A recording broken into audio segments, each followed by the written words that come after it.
I went into labor in the back seat of my parents' car, and instead of helping me, they threw me out on the side of the road and drove away. I begged them to help me, and they just left me there, in pain and terrified. That moment changed everything.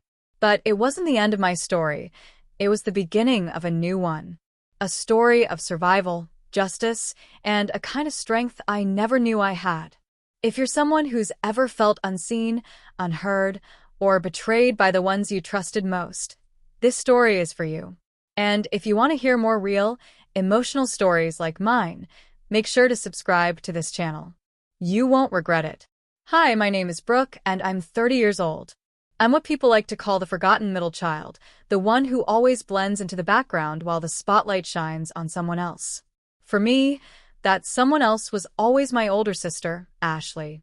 She was 3 years older, our parents' pride and joy, the golden girl who could do no wrong.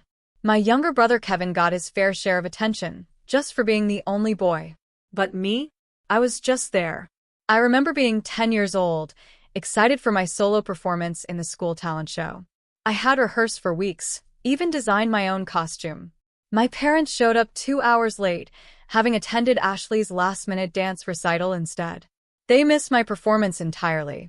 I tried to act like it didn't hurt, but the truth was it crushed me. The very next day, our living room was packed with neighbors and families celebrating Ashley's third place, win in a regional science fair. No one even mentioned my performance.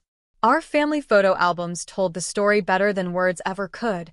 Ashley in her dance costumes, Ashley holding trophies, Ashley at award dinners. And if I appeared at all, it was in the background, blurry or half-cropped, like an accidental inclusion.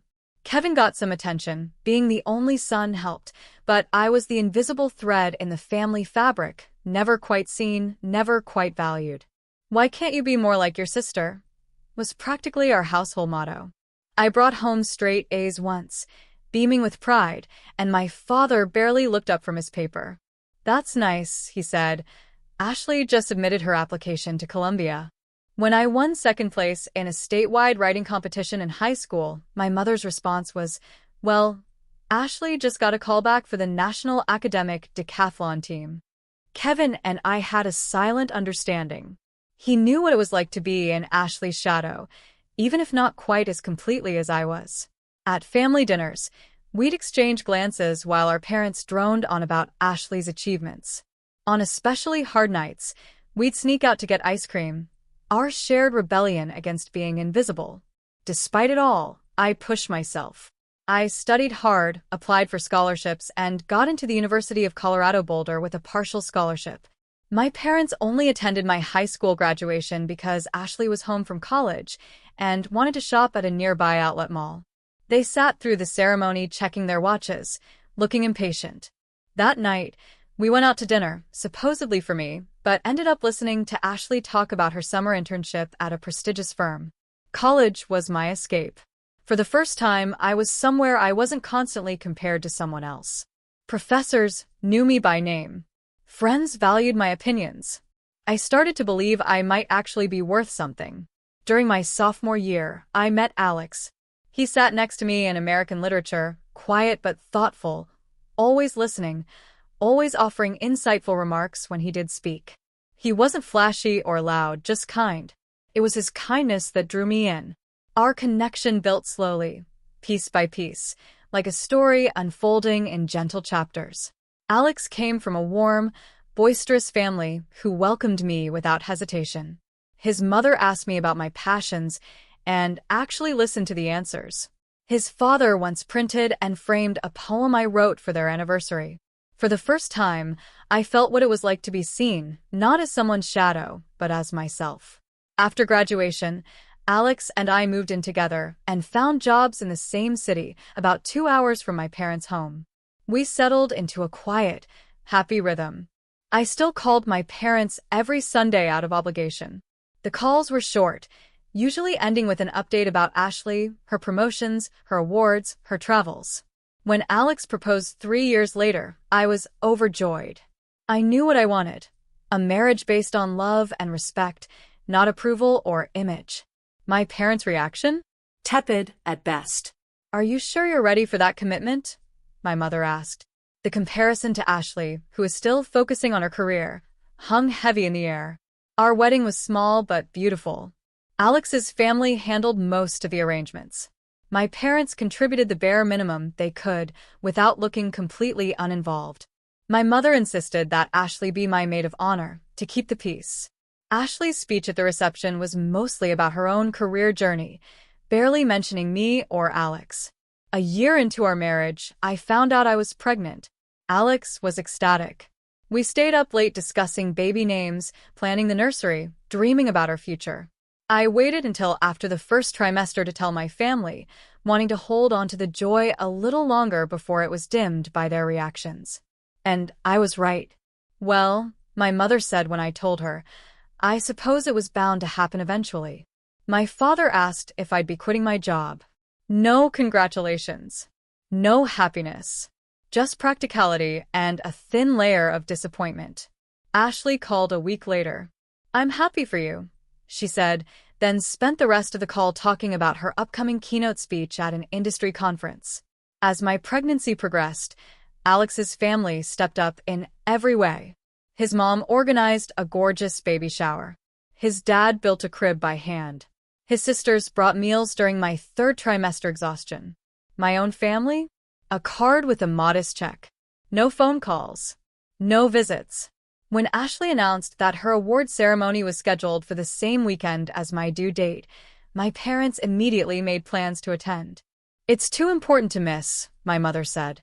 When I reminded her that I was about to give birth, she waved it off. First babies are usually late anyway. You'll be fine.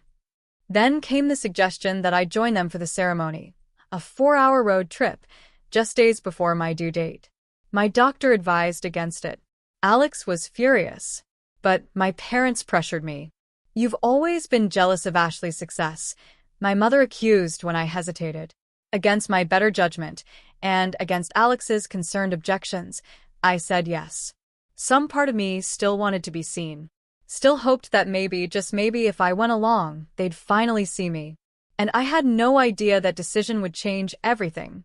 The morning of the road trip arrived with clear skies and the kind of early summer warmth that made everything feel deceptively calm. Alex was visibly tense as he helped me pack my overnight bag, his eyes scanning my face for any sign of pain. Please, Brooke, he said gently, pressing his hand to my belly. Promise me you'll call if anything doesn't feel right. Anything at all. I nodded, already feeling a pang of guilt for agreeing to this ridiculous plan. I kissed him goodbye, reassured him I'd be fine, and tried to quiet the unease growing in my chest. When my parents pulled into the driveway, my mother didn't even get out of the car. She leaned over and honked the horn, then shouted through the open window, Let's go, we're on a schedule. No greeting. No concern. Just urgency. My father sat silently in the driver's seat, staring straight ahead. Ashley, of course, had the entire back seat to herself, surrounded by garment bags and hair products. I had to squeeze into the middle row, wedged against my mother's purse and an armrest that dug into my ribs. The irony wasn't lost on me. Ashley's outfits had more space than I did. You look tired, she said flatly as I struggled to buckle my seatbelt over my swollen belly. Are you even going to put on makeup? There will be photographers there. I bit my tongue, swallowing the retort bubbling inside me. Good morning to you, too, I muttered, shifting to relieve the pressure on my lower back. The first hour passed in uncomfortable silence. Ashley made call after call, discussing the event schedule and her speech. My parents nodded and hummed in approval at every word.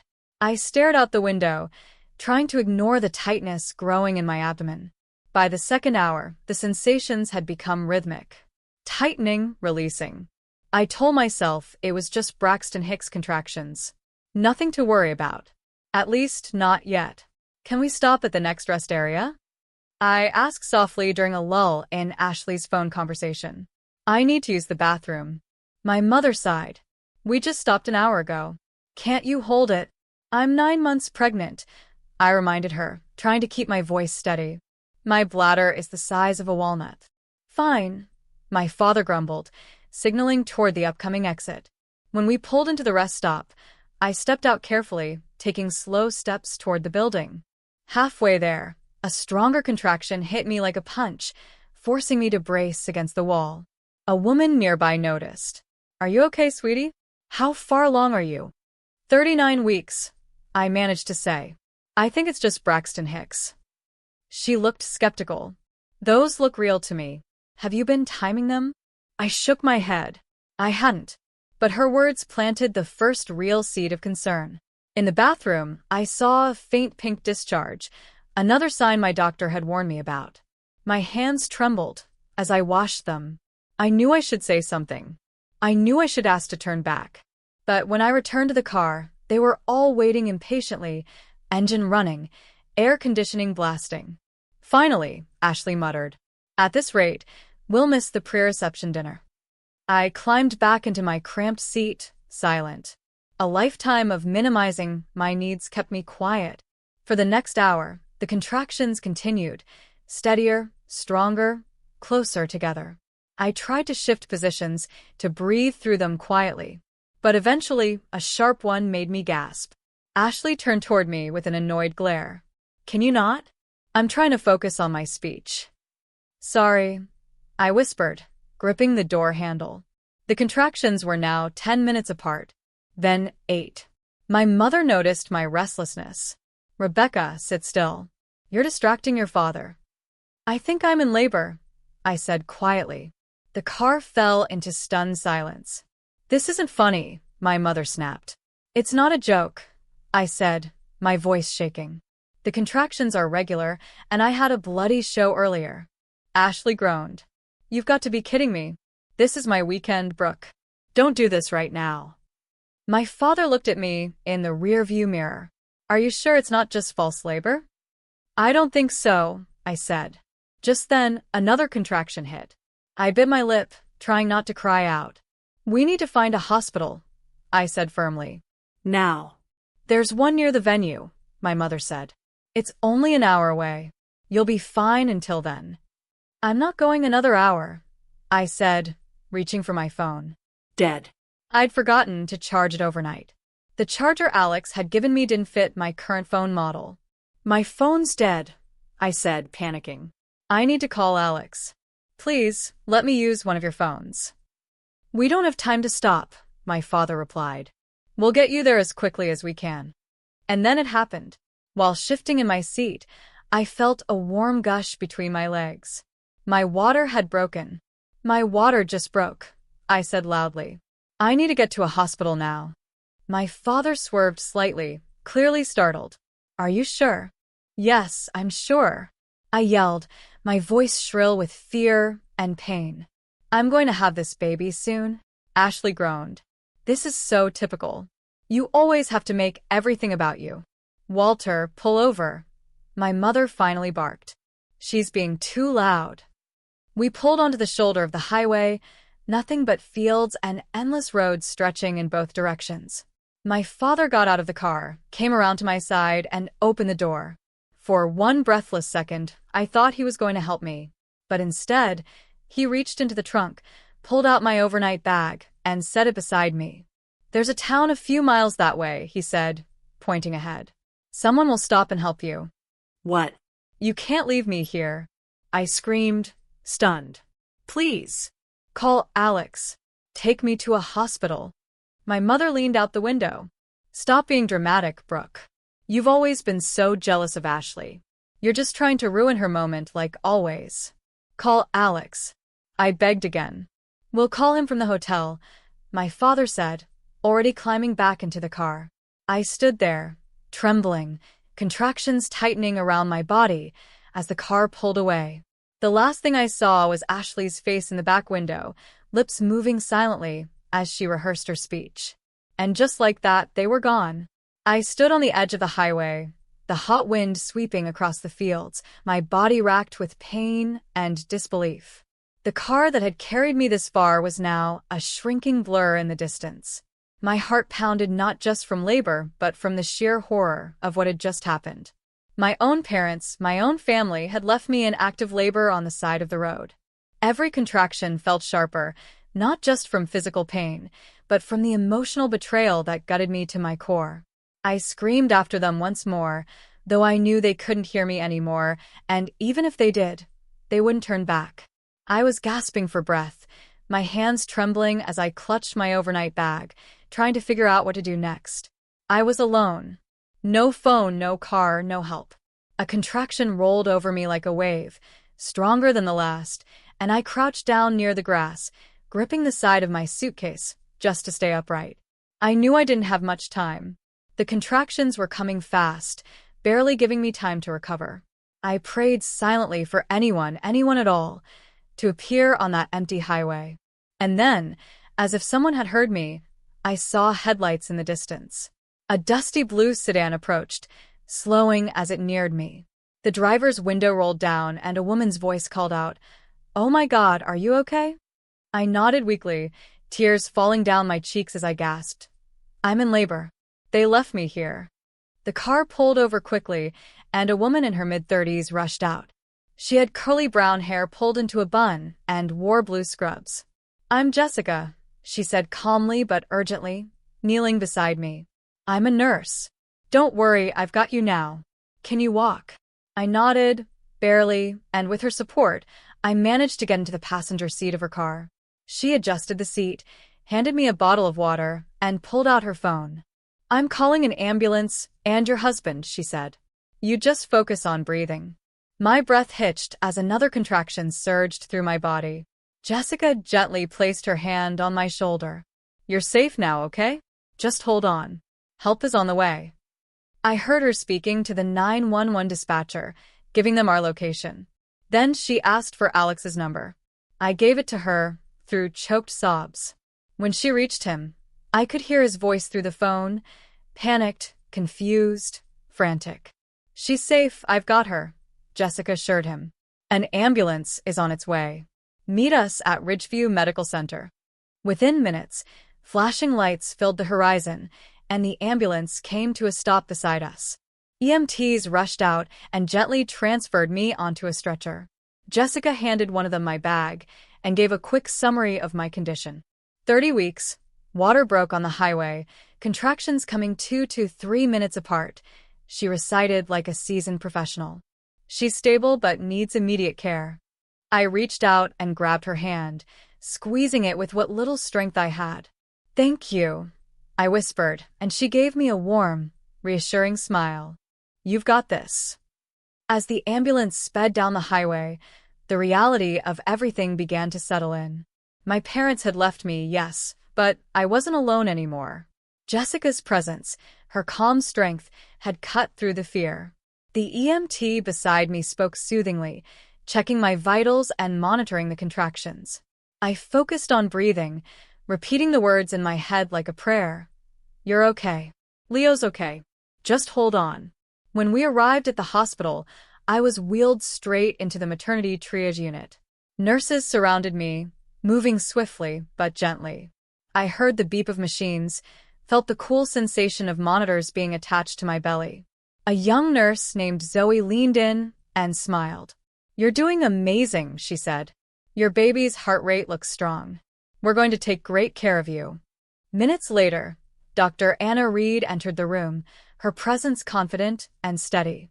"Brooke, I'm Dr. Reed," she said, checking the monitors. "You've done incredibly well getting here. We're going to get you through this."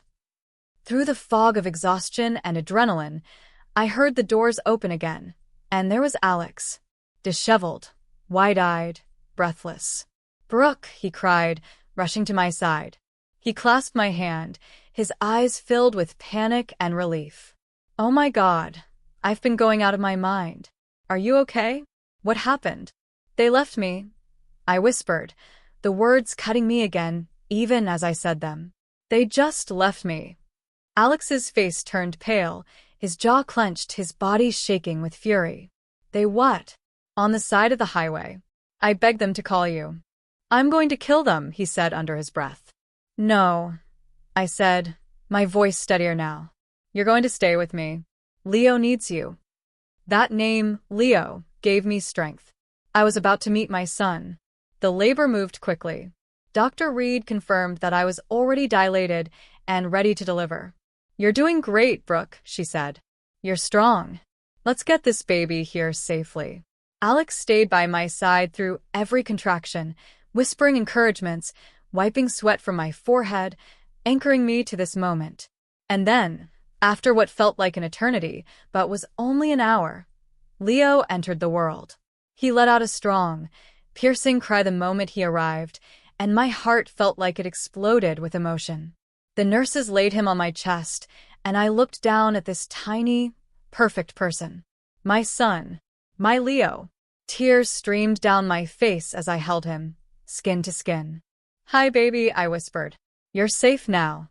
Alex was crying too, his hand on Leo's tiny back, his forehead pressed to mine. "He's perfect," he whispered, "just like his mom." For that moment, the pain faded. The betrayal, the fear, the abandonment, they were all still there, but they were background noise compared to the sound of my son's breathing and the warmth of Alex's love. I had survived something no one should ever have to survive. I had brought life into the world in the face of cruelty and neglect. And now, it was time for the world to answer for it. As I lay in the hospital bed, exhausted but wrapped in the warmth of my newborn son against my chest, a quiet calm settled over me. The whirlwind of fear and betrayal was still fresh, but it was beginning to be replaced by something else, clarity. I had survived. Leo had survived. But what happened to us wasn't just cruel, it was criminal. And I wasn't going to let it slide. Alex sat beside me, his arm gently curled around my shoulders, watching Leo sleep in my arms with a tenderness I would never forget. His other hand was clenched tightly into a fist on his lap, his jaw tight, with restrained fury. "They abandoned you," he said finally, his voice low and shaking. "They left you in labor. That's not just selfish. That's negligence," I whispered. "I know." A soft knock at the door interrupted us. A woman in a dark blazer stepped in, holding a clipboard. Her tone was kind but professional. "Mrs. Brooke Carter? I'm Mrs. Martin, a licensed social worker assigned to your case by the hospital." I nodded, motioning for her to come in. She glanced at Leo, then looked back at me with concern. "The staff here is required to report situations like yours," she continued. "Abandoning a woman in active labor, without communication or transportation, especially in a vulnerable state like yours, is considered criminal endangerment. We've already notified the proper authorities." Alex sat up straighter. "So there will be consequences?" "That depends," she replied. "Would you like to file a formal statement?" "You're not obligated to, but the hospital strongly encourages it for your protection and your child's." I didn't hesitate. "Yes," I said. "I want to make a statement. I want a record of what they did." Mrs. Martin nodded and sat beside my bed. For the next hour, I told her everything from the first contractions to being thrown out of the car, to begging them to call Alex and being left alone by the roadside. She listened carefully, occasionally asking questions, but never interrupting the flow of my story. By the time I finished, tears had gathered in her eyes. "I've worked in this field for 16 years, she said softly. "I've seen all kinds of family dysfunction. But this was intentional cruelty. I'm so sorry." Alex looked at me, his expression both proud and heartbroken. "You did the right thing," he said. "Leo deserves to know his mother stood up for herself." The next day, the hospital filed an official report with the local authorities. My parents and Ashley had still not called or visited. No text. No apology. Nothing. It wasn't until later that afternoon that my phone, finally recharged, lit up with a call from my mother. I glanced at Alex. He nodded. "Put on speaker," he said. I answered. "Brooke." My mother's voice was cheery, like nothing had happened. "We just wanted to check in. Did you make it to a hospital okay?" I stared at the phone in disbelief. "I gave birth last night," I said flatly. "Your grandson is fine, no thanks to you." There was a pause, then a dismissive laugh. "Well, that's good to hear. We figured someone would help eventually. We didn't want to miss Ashley's big night." I felt Alex stiffen beside me. "You left your daughter in labor on the side of a highway," he snapped. "Do you even hear how insane that sounds?" My father came on the line then, his voice bored. What's done is done. You're both fine. So, let's not drag this out. You'll be hearing from the authorities, I said, my voice calm but firm. I've filed a legal statement. The hospital is involved. There's no brushing this under the rug. Another pause. You're overreacting, my mother said. You always make everything so dramatic. No, I replied. This time, you don't get to decide how the story goes. You don't get to pretend like you didn't commit a serious crime. You left me and your unborn grandchild to fend for ourselves in a life-threatening situation. I ended the call without another word, my hands shaking. For the first time in my life, I didn't let them diminish me. I didn't try to explain or defend my feelings. I just said the truth and let it stand. Later that day, a police officer arrived at the hospital to take my official report. I repeated everything I'd told Mrs. Martin, and Alex gave his own statement about the events leading up to the trip. They took photos, documented timelines, and gathered contact information for Jessica, the nurse who had rescued me. Jessica came by the hospital later that evening to check in. She brought flowers and a soft blue blanket for Leo. I'm so glad everything turned out okay, she said. But I hope you know you don't owe them anything. I know, I said. I've spent my entire life hoping they'd finally see me, but they never did. Now, I don't care if they never look my way again. Jessica smiled. That's strength. Over the next few days, the investigation moved forward. My parents were contacted by the police. They were shocked, of course, offended that I would go that far. But there was no escaping it now. There were witnesses, a hospital report, a social worker's account, and medical proof. They were officially being held accountable. Meanwhile, Leo was thriving. Every sound he made filled me with a joy I'd never known. I held him for hours, memorizing his tiny fingers, the way his chest rose and fell as he breathed, the soft cooing noises he made when he slept. This little boy had already changed my entire world. And I made a vow to him, whispered softly during a late-night feeding as the world outside our hospital window slept. You will never feel the way I did. You will never wonder if you're loved. I will show you every single day. On the fourth day, the hospital discharged us. Zoe, the nurse who had cared for me so attentively, hugged me before I left. You're going to be a great mom, she said. Don't let anyone make you doubt that. I smiled. Leo nestled in my arms, Alex holding the door open for us. We stepped into the warm afternoon sun as a family of three, the weight of the past behind us, and a future built on love waiting ahead. We were finally free from their shadow. And I was finally ready to live without begging for their approval. Returning home with Leo in my arms felt like stepping into a new world. Everything looked the same.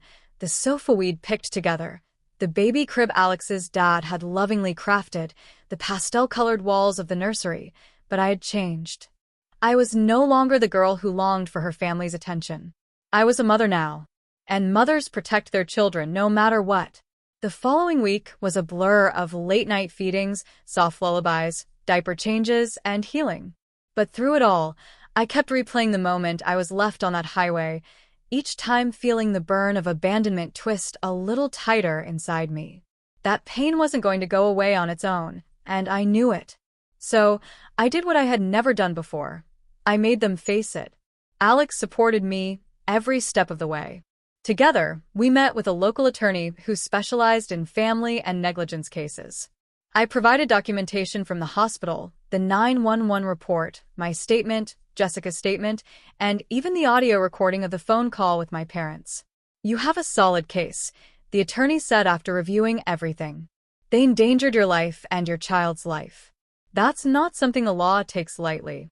Good, I replied. Because I want them to be held accountable. They don't get to move on like nothing happened. The lawsuit was filed under the charge of criminal negligence and emotional distress.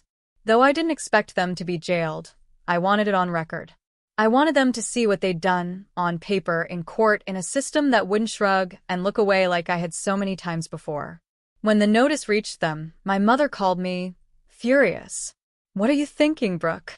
Do you have any idea what this will do to Ashley's image? To our reputation? Maybe you should have thought about that before you left your pregnant daughter on the side of the road, I said calmly and ended the call. Ashley texted me later that night. I had nothing to do with that. Please don't drag me into this. I didn't even bother replying. She had sat in that car. She had watched me sob, clutching my stomach, and said nothing. She was part of it whether she liked it or not. Days passed. Then weeks. The investigation was active, but in the meantime, I focused on Leo. I watched him sleep on Alex's chest, tiny fingers curled around his shirt. I took photos of his first smile, his first sneeze, his first time holding onto my pinky finger. Every moment reminded me why I had to stand strong. Not just for myself, but for him. Then one morning, 2 weeks after we'd returned home, there was a knock at the door. I opened it to find my parents and Ashley standing awkwardly on the front porch. They looked smaller than I remembered. William, my father, held a large white envelope. Barbara clutched a pink gift bag. Ashley wore oversized sunglasses and didn't make eye contact. "Can we come in?" my mother asked stiffly. I stepped aside, not for them, but to let Alex know they were here. He walked into the room immediately, placing himself at my side like a shield. They sat, awkward and silent, on the edge of the couch. I stayed standing, Leo asleep in my arms. "We've been thinking," my father started, "about everything. About the consequences." "You mean the lawsuit?" asked, my voice steady. "The investigation?" "We're sorry," my mother said quickly. "We didn't realize how serious it was at the time." "You didn't realize I was in labor?" I replied. "You didn't realize I could have died?" "We assumed someone would stop and help," Ashley mumbled. "And they did," I said, my tone sharp. "Because of Jessica, a stranger. Not because of you. You, who knew me my whole life and left me in pain on the side of a highway." They flinched. "We came to apologize," my father said. "And to ask what you want us to do to fix this." That was the first time in my life they'd ever asked what I wanted. I walked over to the side table, picked up the printed statement I had written in the nights Leo couldn't sleep, and I couldn't stop thinking. I handed it to them. "I want an acknowledgement of what you did. A real one. No excuses. No minimizing. Then I want a written promise, signed and dated, that from this day forward, you will treat me and my son with the respect you never gave me growing up." "And if we do?" my mother asked. "I'll speak with the attorney and withdraw the case," I replied. "But only if I believe you're sincere. This is your one and only chance." Ashley removed her sunglasses and looked at me for the first time. Her eyes were red. "I'm sorry," she said quietly. "I've always been the favorite. I never realized what that cost you." I didn't respond, but I didn't look away either. My silence was its own kind of boundary. My parents left that day with the statement in hand, promising to return. A week later, a notarized letter arrived in the mail, signed by both of them. It wasn't perfect. It didn't undo the pain, but it was a start. I didn't forgive them overnight. But I also didn't carry their weight anymore. I had Leo. I had Alex. I had a future built on love and truth, not pretense. And I had finally found my voice. The girl who once disappeared into the shadows had become a woman who stood in the light. And I was never going back. 2 months passed, and in that time, something in me began to settle. I no longer felt like I needed to constantly explain myself. I no longer felt obligated to chase after the love I was never freely given. Every time I looked at Leo, cradled against Alex's chest or giggling softly in his sleep, I felt stronger, more grounded. My parents had signed the letter. The legal proceedings were dropped, not because they deserved mercy, but because I had claimed my power. Their apology was written, but my healing didn't come from their words. It came from the act of standing up for myself. For the first time, I was the one setting the terms. And I wasn't doing it for them. I was doing it for Leo. We made it clear. If they wanted any place in Leo's life, it would be on our terms. Scheduled visits, mutual respect, no dismissiveness, no passive-aggressive digs about my choices. They would show up on time, or they wouldn't see him. They would speak kindly about Alex and about me, or they wouldn't be invited back. My boundaries were no longer optional. At first, they stumbled. Barbara tried once to talk over me while I explained a routine I developed for Leo's sleep, and I gently, but firmly cut her off. You had your chance to mother me. I'm the mother now, and you'll respect that. Her face flushed, but she didn't argue.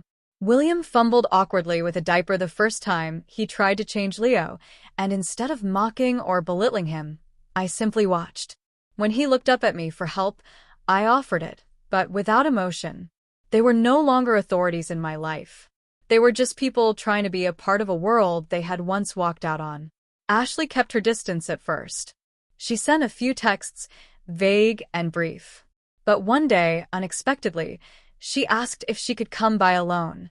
Not as a sister trying to reclaim her role, but as someone trying to understand. I don't expect anything from you, she said at the door. I just want to talk. I agreed, cautiously. We sat in the living room, Leo napping in his bassinet nearby, and for once, she didn't talk about herself. She asked about my pregnancy, what it felt like on that highway, what it was like being alone. I told her. All of it. I held nothing back. When I was finished, she was crying. Not the soft, performative kind I'd seen when she didn't get an award she wanted, but the real kind. I never thought they would actually do that, she whispered. I didn't say anything. I should have stopped them. You should have, I said. But you didn't. You let it happen, and that makes you responsible too. I know, she nodded. I know. And I'm sorry. Not just for that, but for all of it. All the years you were made to feel like you were nothing. I helped make that happen. I believed it. And I was wrong. It wasn't forgiveness. Not right away. But it was something real, and for the first time in our lives, we spoke like equals. Like sisters. She began showing up, not in grand gestures, but in meaningful ones. She brought over books she'd read about postpartum anxiety. She sent over a batch of homemade soup when Leo had a fever. She texted on rough days. Need a break? I can swing by after work. Slowly, she rebuilt what she had destroyed. And I allowed it, cautiously but with open eyes. Kevin, my younger brother, resurfaced around the same time. He had moved to a different city years ago, disillusioned by the family dynamic that placed Ashley on a pedestal and ignored the rest of us. When he heard about everything that had happened, he reached out with a simple message. I'm sorry I wasn't there, but I'm proud of you. He came to visit soon after, and it was like no time had passed. We talked about childhood memories, laughed about things only siblings could understand, and held Leo together, two overlooked children finding comfort in the next generation. By Leo's 6-month mark, our lives had taken on a steady rhythm. Alex returned to work, and I picked up part-time remote editing projects to keep my career alive. We had hard days, Leo's teething, sleepless nights, moments when the past would sneak back into my thoughts, but they no longer controlled me. I had learned to recognize my triggers and honor my boundaries. When Barbara once tried to drop by unannounced, I didn't answer the door. Later, I texted, We've talked about this. Respect our space. Or don't expect to be welcomed. The woman who once waited for permission to speak now made the rules. The girl who once cried in her room when her family forgot her birthday now celebrated every milestone of her own child's life with love, intention, and full presence. We enrolled Leo in a baby swim class, and on the first day, I watched as Alex held him in the water, both of them laughing, Leo kicking with delight. Barbara and William watched from the bleachers, subdued, careful not to overstep. Ashley brought her camera and took photos, capturing the moment without inserting herself. Kevin cheered from the side, holding up a tiny towel with Leo's name embroidered on it. And I stood there, arms crossed, heart full, knowing this was the family Leo would grow up knowing. A family that had been reshaped not by blood or history, but by choice, by action, by accountability. This was what I had built, not what I was born into, but what I had claimed and crafted. And I was just getting started. Leo's first birthday was approaching, and I found myself thinking back over the past year with a quiet kind of awe. What a year it had been, raw, painful, beautiful, and deeply transformative. I no longer recognized the woman I had been when I sat quietly at family dinners, waiting for a moment of attention that never came. That woman had been small and invisible in the eyes of others. But now? Now I had become a force, one built from survival, from truth, and from love. We decided to throw a small backyard celebration for Leo. Nothing grand, just close friends, a few neighbors, and those family members who had shown they truly wanted to be present in our lives. Alex built a small balloon arch in the corner of the yard, and I baked Leo's smash cake myself, decorating it with soft blue icing and tiny white clouds. As I stood in the kitchen that morning, Leo bouncing in his jumper nearby, I felt something that I hadn't felt in a long time: peace. Not because everything had been healed, but because I had stopped waiting for people to fix what they had broken. I had stopped hoping for apologies that came too late. I had built something new from the ashes. Something mine.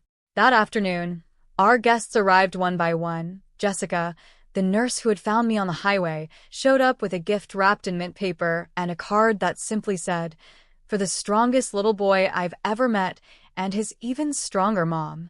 Her presence brought tears to my eyes. Kevin came early to help set up chairs and string lights, making Leo laugh with his silly faces and juggling apples in the kitchen. Ashley arrived quietly with a hand-sewn quilt, made of pieces from old family blankets and Leo's first clothes. "I stitched it myself," she said. "I wanted him to have something real from us. Not just words." I nodded, accepting it without fanfare. That was how healing worked: slow, quiet, consistent. Barbara and William arrived later. They brought a modest gift and stood near the back for most of the party. They didn't try to dominate the conversation or act like heroes. They simply watched, occasionally smiling, often silent. And that was enough. I wasn't looking for redemption. I wasn't asking for closeness. I only expected them to stay in the boundaries I had clearly drawn, and surprisingly, they had. As the sun began to set and Leo sat in his high chair, covered in cake and icing, I looked around the yard and realized that what I had always wanted from my family, a sense of being seen, of being valued, had finally arrived.